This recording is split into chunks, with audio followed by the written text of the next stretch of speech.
Je ne suis pas du tout du genre, excusons-nous, etc., même si d'autres dirigeants ont pu le faire. Mais enfin, au moins un peu d'humilité, traverser l'Atlantique pour venir aux Antilles faire la leçon et dire promouvoir la vaccination, l'accélérer et l'amplifier. Oui, que ne l'a-t-il fait depuis janvier? C'est-à-dire que depuis janvier, aux Antilles, il y a un problème d'accès à la vaccination. C'est-à-dire déjà ceux qui ont pu, tant bien que mal, accéder à Doctolib, la fracture numérique, elle est énorme en Guadeloupe et en Martinique. Vous avez une fracture numérique qui n'a strictement rien à voir avec ce qu'on peut connaître en métropole. Il y a des gens qui n'ont pas accès à Doctolib, qui n'ont pas les outils pour accéder à Doctolib, qui doivent passer par des amis ou des fils, des filles pour les inscrire sur les rendez-vous. Et ensuite, quand ils vont dans les centres de vaccination, ils poireautent pendant 5 heures sous la chaleur ou sous la pluie quand c'est une période de pluvieuse. Donc, il y a eu une campagne vaccinale qui a été calamiteuse aux Antilles, mars, avril, mai. Et là, monsieur Véran se réveille.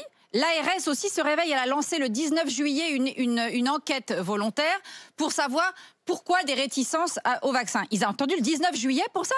Mais ça fait longtemps qu'on voit bien que les chiffres de la vaccination ne décollent pas aux Antilles. Et on met ça sur le dos de qui? Des églises évangéliques et des superstitieux qui boivent des sirops. Mais attendez, d'abord, je rejoins Louis, c'est de l'infantilisation, c'est-à-dire qu'on adore parler. Les Antilles, c'est toujours beau pour aller à Noël se dorer la pilule au soleil. Mais par contre, voir l'aggravation des inégalités aux Antilles entre les différentes catégories sociales, ça, on ne regarde pas. L'hôpital se porte pas bien. Celui de la Martinique est en meilleur état que celui de la Guadeloupe. Mais la situation sanitaire y est déjà mauvaise en temps normal.